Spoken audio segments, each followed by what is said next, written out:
Seguimos en tempo de tertulia, hoxe na compañía de Marta Álvarez, de Pepe Castro e de Jano Leis. Antes da publicidade falábamos das primarias, da consulta que quere facer o PSDG para elixir secretario xeral. Non hai primarias, senón unha lista única no Bloque Nacionalista Galego, que esta fin de semana celebra a súa esperada asamblea, onde se vai elixir a Xavier Vence, novo voceiro nacional da formación, por certo, colaborador do Faladoiro, e enviámoslle desde aquí, por suposto, un saúdo. Bueno, Di Vence que vai traballar para cohesionar o nacionalismo, que, por tanto, vai abrir contactos con outras formacións, e tamén que a reivindicación soberanista é indispensable. E hai debate porque Carlos Aymerich, o líder de Abrente, unha das correntes do Bloque, di que ten a impresión de que se vai dar unha especie de volta atrás. Eu quero pedirvos impresión sobre como se presenta esa asamblea, ese nome que se pon arriba da mesa, Xavier Vence, o novo voceiro da formación, e sobre un pouco o cambio de rumbo ou aposta que fai o Bloque para superar os malos resultados electorais. A ver, Pepe Castro,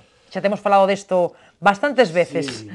Hombre, eu creo que Xavier Vence é unha persoa, en principio, moi interesante, representa un cambio significativo dentro da línea do BNG, é un home ilustrado, entón, non quero decir que Guillermo non o fora, non? Guillermo tamén era un home ilustrado, pero esta é unha línea distinta. A min dá a impresión de que é unha línea máis moderada e é capaz de, ou polo menos vai intentar aglutinar o nacionalismo en torno ao BNG, ao Bloque Nacionalista Galego. E sería de desear que acertara, porque a recomposición do Bloque eu creo que é moi interesante para a gobernanza deste país tamén. O Bloque ten moitas experiencias de goberno en distintos concellos e realmente está o facendo moi ben. En moitos concellos está o facendo moi ben e un candidato do Bloque que gaña unhas eleccións normalmente repite unha ou dúas legislaturas máis. Temos o caso de Pontevedra, que a xente de Pontevedra, moita dela non é nacionalista, pero vota o alcalde nacionalista. Eu coñecín experiencias de gobernantes, de alcaldes próximos ao BNG ou de esquerdas, que estaban gobernando con pleno acerto o Concello e a xente votaba independentemente de que non tiveran nada que ver ca súa ideoloxía. Neste sentido, creo que é moi importante que Xavier Vence sea capaz de recompoñer as forzas nacionalistas, de recompoñer o BNG, o Bloque Nacionalista Galego, e que teñamos outra forza máis en Galicia. En canto ao papel de Aymerich, realmente eu non sei a que xoga. A min Aymerich tengo moi desconcertado, porque estivo dentro, amenazou con marchar, despois non se foi, agora volve a estar dentro, non lle gusta o que hai, e realmente non sei, pero digo sinceramente, que non quero dicir nada en contra del, seguramente ten unhas razóns poderosísimas para actuar así, pero eu non sei a que xoga Aymerich. A ver se concordades ou non, a ver, Jano, Marta. Primeiro, eu creo que a crise do BNG non é unha crise allea á crise xeral de todos os partidos neste momento, e en particular a esquerda, que ademais eu creo que se ve agudizada polo feito de que está moi condicionada as súas solucións polo efecto Beiras, e por outra parte tamén pola, diríamos, desubicación tradicional do espazo nacionalista en Galicia. Non acaba o nacionalismo de atopar o seu sitio.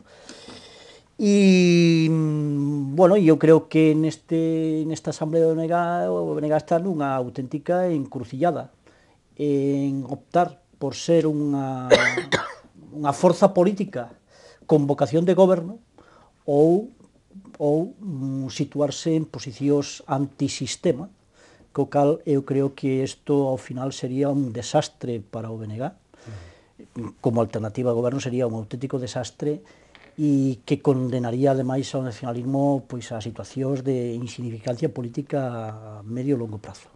Eu creo que o BNG aí en Garzo, co que decía Xosé, ten que xogar a ser un partido de goberno e é fundamental para a gobernanza deste país. Se opta por outro tipo de posicionamentos, eu creo que, o que decía, vai caer na anécdota e, polo tanto, sería moi malo para este país, que o BNG optase por unha liña, diríamos, casi antisistema, optar polo soberanismo radical, volver aos dogmatismos de sempre, etc.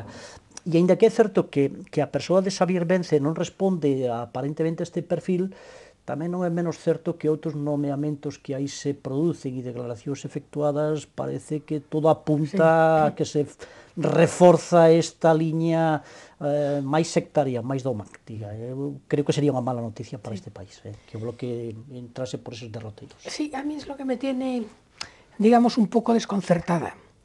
Vamos a ver, por una parte, Xavier Vence me parece un hombre tranquilo, moderado, sensato, pero por otra parte está eligiendo a personas que no me parecen tan tranquilas. En quen pensas? En Beito Lobeira? Moderadas, por ejemplo, ni tan sensatas. O Miguel Poñillas. Bueno, vamos a ver. Por eso me desconcierta un poco. Ahora, yo creo que esto ha sido una jugada un poco para rehacer las relaciones personales que son tan importantes en política. Es decir, Xavier Vence fue alumno de Beiras y se llevaban muy bien. Beiras, no sé si le dirigió la tesis o lo apoyó en su tesis, etcétera, etcétera. Entonces, hombre, una manera... Una protección da cátedra, bueno, sí, en aquel momento, sí. Sí, lo protegió, lo amparó. Entonces, una manera a lo mejor de empezar a... En fin... Facerlle as beiras a Beiras. Exactamente, nunca mellor dito. Facerlle as beiras a Beiras é presentar como candidato a este personaje. Ahora, yo pienso que dentro de poco tendrán que aclararse a ver hacia dónde quieren tirar. Y me refiero a las próximas municipales, hacia dónde van. Porque, bueno, con CIU y PNV ya parece que los puentes no van a ser. Entonces, ¿cuál es la...? Las próximas europeas, quieres decir. Por eso, sí, no, las próximas europeas y después las próximas municipales. Tan con Bildu a Esquerra Republicana, que é liña do soberanismo máis ou menos radical que apuntaba Jano, non? Entonces, é un poco desconcertante, ¿no? Sí. Porque por una parte te parece que deberían de ir hacia la moderación, pero por otra parte hay algunos signos que indican que van a ir hacia el radicalismo. Entonces, yo en ese aspecto estoy desconcertada. Ya digo, lo único que me parece es eso, que bueno, que las relaciones personales son importantes y si se llevan bien, pues es más fácil llegar a un plantexar a independencia de Galicia ou o soberanismo, neste momento eu creo que non entronca, non enlaza coas inquedanzas e cas necesidades do povo galego, que ten outro tipo de necesidades e orientacións e outro tipo de problemas, non? Entón, nese sentido, eu non sei a que responde este tipo de plantexamento, mismo a que responde esa amistade de última hora con Bildu e con Esquerra Republicana de Cataluña. Non entendo eso ben. Non sei hasta que punto lle pode dar resultado a Gesto Galicia, non? Jano, ti sabes máis? Antes unha cosa. A mí me parece que pensar na reunificación do nacionalismo mentras estea Beiras me parece que é utópico. Porque Beiras sempre será Beiras, nunha situación reunificada Beiras exixirá ser Beiras e exixirá ser protagonista. E eu creo que eso entra en contradición cos planteamentos que tivo a la portavoz de Izquierda Unida sacar cabeza, porque o protagonismo se lo lleva Beiras. Incluso, bueno, outro día, por exemplo, o que pasa que eu creo que non trascendeu moito nos medios de comunicación, non? Pero o espectáculo que se dá cando Beiras opón taxativamente a aprobación por unanimidade no Parlamento da conmemoración do Día do Holocausto, que tradicionalmente o Parlamento de Galicia veu aprobando todos os anos por unanimidade. Con Beiras allí? Non, hasta ahora sin Beiras. Non estaba Beiras. Pero nos últimos anos, polo menos, non estaba Beiras, se aprobou. E outro día Beiras se nega taxativamente a aprobación deste... Ten unha barbaridade... Unha postura nueva. Unha barbaridade que arrastrou, ademais, ao BNG tamén a esta barbaridade. Pero es que ese es el problema, es decir, el problema que tienen ahora los nacionalismos es el BNG, ¿a qué juega? A ser más extremista que AG. E por eso dicía antes que isto se complica co efecto, que están aí xogando, bueno, facendo seguidismo, marcándose uns aos outros, a ver quen é máis radical. Hai situaciones curiosas, ¿no? Porque a veces te parece que hai cuatro portavoces, que hai unha portavoz que es de Izquierda Unida y un portavoz de AG, que son dos portavoces, cuando el grupo político es uno, o sea... A mí dá a impresión de que perderon un pouco o norte, porque, por definición, calquer libro de politoloxía, o papel da oposición é fiscalizar a acción de goberno duramente, con toda a dureza do mundo, pero ao mesmo tempo presentar alternativas. Dicir, oiga, pois eu isto que vostede está facendo tan mal, facería desta outra forma, deste outro xeito. Ese é o papel que perderon tanto BNG como o Partido Socialista na oposición actual. Descalificar. Claro, van a rebufo todos de AGE, e AGE é un partido, hombre, que é o máis parecido, desde o meu punto de vista, aos plantexamentos de Pepe Grillo, o antisistema. Sí, pero si te fijas, hai unha cosa curiosa, que Beiras deja a la portavoz de Izquierda Unida para enfrentarse con Feijóo. Él sale en otros temas. Claro. Pero cuando son preguntas al presidente, él no se quiere quemar. Aí queda esa situación de Marta. E agora... Que no Parlamento galego tamén non é menos certo que eu creo que hai un interés, creo que da dereita, de situar precisamente a polarización no Parlamento entre o Partido Popular e Beiras. Eu creo que esa estrategia está aí perfectamente definida. E que está funcionando. Foi algo que funcionou en clave preelectoral e funcionou. Pero es que el PSOE e eu creo que está funcionando. Y el bloque son los que moi tienen difícil que... sustraerse a esa dinámica. Tremendamente difícil. Pero tiene que hai tener que un facerlo. proyecto Todo de acordo, propio. todo de acordo. O Partido Socialista ten que desmarcarse desa dinámica. Eso eu teño meridianamente claro. Pero de que hai interés por parte de alguén e o mellor non está precisamente na esquerda de que as cousas se planteen así, me parece que tamén é unha evidencia, porque ao fin e ao cabo isto favorece a dereita sempre. Mentre isto este así, vai haber goberno do Partido Popular en Eso es como cuando el otro día Rajoy le dijo a Rubalcaba, yo no he pedido su dimisión, no me interesa. No, mira, na última enquisa... Sí, logo Marta, que non se lle escoitou, Pepe, sí. Na última enquisa, que a única que hai despois das eleccións, feita por Sondaxe, empresa de La Voz de Galicia, publicada fai uns días, os resultados decían que o Partido Popular perdía 6 ou 7 escanos e subía AGE, outros tantos, baixaba o Partido Socialista e o Bloque creo que permanecía igual, pero a consecuencia era que o Partido Popular perdía o goberno. Bueno, porque con unha crispación social... Con esa dinámica. Quero decir que ese plantexamento que te decías... Nun momento electoral é outra cousa máis complicado outra cousa. Pero bueno, en todo caso tampouco son momentos de moita racionalidade como para facer encuestas onde se manifeste a racionalidade da xente. No, ese plantexamento que te decías é claro, porque foi claro antes das eleccións. Funcionou. A polarización funcionou perfectamente. A división da esquerda... E seguramente lle interesa ao PP, pero non creo que lle os resultados apetecidos ao PP tampouco. Porque se os votos que perde se van a, por exemplo, outras forzas, ao final perdo o goberno. Pero creo que é unha recomposición dentro do espacio electoral da esquerda. La gente en un momento de elecciones, dudo mucho de que vote a AGE. Hombre, nas actuais circunstancias pode pasar de todo. Bueno, ya porque estamos en un momento moi difícil. Estamos en un momento tremendamente complicado, la gente está muy preocupada por motivos fundamentalmente económicos. Dos sistemas están cuestionados. No ven horizontes y entonces la gente está crispada, está fastidiada, está enfadada. Entonces la primera reacción es ir contra todo. Sobre todo el poder constituido. No, e castigar ao que manda, claro, que está gobernando. O lamentable desto é que castigas ao que está no poder e ao outro lado, pois tampouco hai unha alternativa clara, que é o que está pasando ahora mismo en España. Es que eso es lo que te quería decir yo, que el otro día en el Parlamento, cuando le dijo Rajoy a Rubalcaba, dice, no, mire usted, yo no he pedido su dimisión, no me interesa nada. Sí. Que a Rajoy le interesa máis que siga Rubalcaba aí. En ese caso creo que estamos nunha situación de inferioridade respecto a Italia. Porque Italia, por exemplo, había alternativa. Non pode un estar identificado ou non con ela, pero había alternativas. Pola dereita e pola esquerda. E logo estaba o grillismo, non? O problema é que en España non se vislumbra ningún tipo de alternativa nin por un lado nin por outro. Isto é un auténtico drama nacional. Pois xa que falaches de Italia, imos quedar en Italia, en Roma, para falar do outro dos temas que temos para a tertulia de hoxe, o cónclave que comeza mañá no Vaticano para elixir o novo Papa, e eu creo que me digades como vedes esa agardadísima reunión dos cardeais, se credes que vai ser unha cousa rápida ou se nos van ter días de incerteza, e se tedes algún favorito, porque hai xa tamén quinielas, non? Publicadas por aí. Aquí sí que non hai primarias. No. Aquí non hai primarias. Ya sabes que lo que dicen los italianos es que quien entra papa sale cardenal. Sí. Es decir, que normalmente cuando se dan nombres de favoritos esos nunca salen. Y de hecho Juan Pablo II no era favorito y Benedicto XVI tampouco. O sea que cando o último cónclave había unha figura que sobresaía por enriba de todos os demais, que era o Joseph Ratzinger, que foi Benedicto XVI. Pero estaba moi por encima de todos e eu creo que debeu ser unha persoa de consenso na que puxeron todos os ollos. Pero agora o dilema é... Un momento distinto tamén. É un momento moi distinto do mundo, por un lado, non? E por outro lado, tampouco non hai un cardenal que sobresalla por enriba dos outros, non?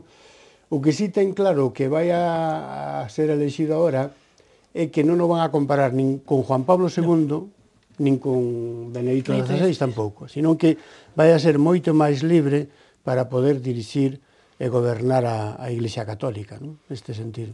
Sí. Sobre isto que quería apuntar é, bueno, primeiro, facer un pronóstico sobre o sistema político máis hermético que hai no mundo, que é o Vaticano, realmente ousado, atrevido. De todos os sitios, a mí hai un link, hai cantidad de información durante todo este tempo ao respecto, non? E hai hoxe un artigo que me encantou do filósofo italiano Paolo Flores de Arcaís, que eu creo que, desde o meu punto de vista, creo que dá cotina. Decía, é a primeira vez en moito tempo que a Igrexa Católica se presenta unida no doctrinal, porque prácticamente todos os elementos discordantes, tanto Juan Pablo II como Ratzinger, acabaron con todos esos, polo menos están moi controlados. Non hai grandes disensións doctrinais hoxe dentro da Igrexa Católica, pero el decía, en cambio, hai uns paradoxos, e é que donde sí hai división entre os cardenais, ou donde se aprende a división dos cardenais, é en como arreglar a casa por dentro. Como arreglar a casa por dentro. Todos os escándalos habidos, Batilix, etcétera, etcétera, e que os cardenais exixiran, teñen que coñecelo, porque eu imagínome un cardenal que ensaya papa e sin lerse ante os papeles Batilix, pois a mellor igual ao día seguinte presenta a renuncia, ¿no? Pero Ratzinger ya tiene digamos, el informe para dárselo. Según dicen, bueno, se hicieron conocer os informes. Pero no el otro informe. Yo creo que ese sí é onde está a división, porque logo despois, entre os candidatos, non hai como outras veces progresistas frente a conservadores, hai prácticamente un perfil conservador en xeral, progresistas non queda ninguén. Entre 130, creo que son, o 100... Decía, non hai... Logo decía este home Paulo, e termino, decía Paulo Flores, que outro problema é que antes había la curia frente a la no curia, e que en estos momentos, pois incluso é posible que polas cousas que pasaron ligadas á curia e vinculadas á curia, que era o momento de cardenais que non foran italianos. Bueno, as cousas poden ao mellor apuntar para aí. O que sí é certo é que neste momento candidatos que poidan representar liñas diferentes, polo menos doctrinais, non se percibe. Hai o único que se dedica un pouco máis por o cardenal este austríaco Schomburg, pero logo todos os demais, todos responden prácticamente ao mesmo perfil, non? Entonces aí pode haber sorpresas. Sí, pero vamos a ver, es que... E remato, como para ser papa non fai falta ser cardenal, non fai falta. Non vaya a ocurrir que pensen en alguén que non está presente no cónclave. Lo que quería puntualizar es que normalmente, cuando se habla del cónclave, cuando se habla del gobierno de la Iglesia, sin darnos cuenta, digamos, estamos hablando como si la Iglesia, el gobierno de la Iglesia, fuese un partido político. Pero la Iglesia no es un partido político. Es algo mucho más y mucho más complicado. Entonces, oye, los cardenales, por lo menos los creyentes, tienen que contar con el Espíritu Santo. Evidentemente el Espíritu Santo no se va a presentar en forma de paloma sobre la cabeza de un cardenal, pero el Espíritu Santo, cuando ellos se pongan a rezar y den y escriban en la papeleta el nombre del cardenal, ellos prometen, no sé si juran, pero luego prometen que van a votar a la persona, en conciencia, a la persona que ellos consideren más competente o mejor preparada para gobernar la Iglesia Católica. Entonces, ahí, bueno, pues uno por dentro... Sí, pero aquí non estamos hablando solamente de cuestións espirituais. Supoño que os cardenais, cando toman este tipo de decisións, teñen en conta tamén as cuestións mundanas. E as cuestións mundanas, neste momento, que é o que sacude ao Vaticano. Os grandes escándalos, a pederastia, estes son os grandes problemas que ten que resolver neste momento. Pero tú, cuando escribes el nombre, tienes que pensar en muchas cosas. O sea, que no sea un anciano, porque evidentemente no vas a pensar en un señor, en un cardenal de 88 años. Pero que non seña moi xoven tampouco, porque decía alguén que eso vetaba a moitos para por eso, pero que, hombre, que sea una persona con una formación importante, que se non faledes a vez, personas que rondan os 60. A ver que remata Marta, logo no, digo que tiene que ser una persona, hombre, una persona más bien joven no diría, pero bueno, que no sea muy mayor, una persona con una formación doctrinal y moral importante, una persona responsable, pero sobre todo una persona de oración, una persona santa, una persona que rece, porque al final... Todos son santos, un pastor. No, todos no, todos no. Creo que tal como están as cousas, pero tiene que ser un hombre de oración. Tres chemineas. No, Unha blanca, ya hay tres, outra negra e a outra lunares. Que probablemente a de lunares seña ahora- a que atine, a dos lunares. Ahora no sé qué es Sí, lo que bueno, hicieron decía- ya para saber la Decías, fumata Marta, blanca. Falabas do Espírito Santo antes, Sí. pero os cardenales están facilitando a labor.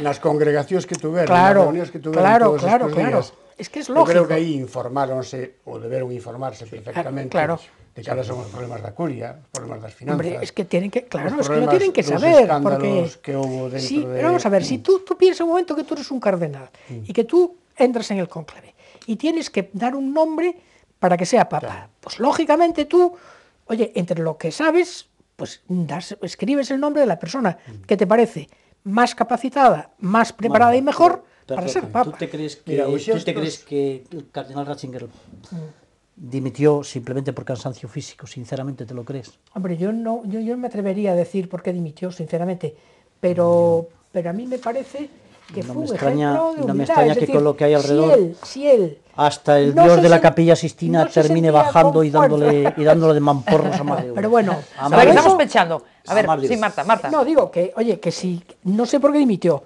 pero si él no se sintió con fuerza para seguir, digamos, ejercitándose como papa con esa labor ingente que tiene, pues a mí me parece un signo de humildad decir, miren ustedes, No, yo yo no lo- me encuentro muy mayor, humaniza estoy muy al papá. cansado, No lo cuestiono, claro, sí, no y lo me cuestiono. tengo que ir, y que Humaniza al venga papá, otra ¿no? persona más joven, con más fuerza, No lo para cuestiono, pero pone en llevar la barca evidencia de los Pedro. problemas que en este momento tiene la Iglesia Hombre, Católica. la Iglesia tiene problemas Los grandes importantes, problemas, los grandes siempre Tenemos los que pechar, tuvo. ¿eh? Lo que pasa es que ahora a lo mejor se ven más porque estamos en un mundo global y una Muy cosa que difícil. pasa en un sitio a los 5 minutos la sabe todo el globo. Está clarísimo. Problemas hay, pero bueno, pero la Iglesia es la que permanece, es decir, las personas que forman la Iglesia son los que tienen los defectos, pero la Iglesia no. A ver, Pepe, que pechas ti? Sabes para que serviron tamén as reunións dos cardenales destes días, as congregacións famosas, para coñecerse entre eles, Eso non? sí, que es Porque a importante. política de xestos dentro da Iglesia é moi importante. Hai historiadores, analistas, vaticanistas, que coñecen moi ben ese mundo, que din que unha das claves da elección de Ratzinger no anterior conclave foi a forma de levar os funerais do Juan Pablo II. A forma magistral que tivo de conectar cas masas en aquel momento e de saber escoitar o que dicía a xente que asistía a aquelas grandes manifestacións. Eu espero que acerten. A Iglesia normalmente sempre acerta. Para eso está el Espíritu Santo. Mira, E a la sociedade barca de Pedro máis sigue perenne de todas. y todos caen, ¿eh? En la barca. En la Iglesia No sigue caen ahí. de la barca. Sigue ahí, Caen de la sigue barca, ahí. caen de la barca. Pois Más de mañá- 2000 años, ya casi 3000. Mañá volveremos sobre ese asunto e sobre algunha das outras cuestións que tocamos no programa de hoxe. Deixámoslo aquí, que imos xa fora de tempo. Grazas a Jano, a Marta e a Pepe por acompañarnos un día máis. Creo que os tres xuntos nunca estivestes, No, me dá... no, Pero funcionou, eu creo que podemos repetir. Bueno, grazas a todos. É unha delicia, con estes contenidos é unha delicia. Eso digo. Grazas a todos por Todos, seguirnos. exactamente. Mañá volvemos. Mañá, mellor, hai algún berro máis, Pero todas teñen o seu punto, non? Claro. Será mañá, como sempre, analizando a actualidade da xornada.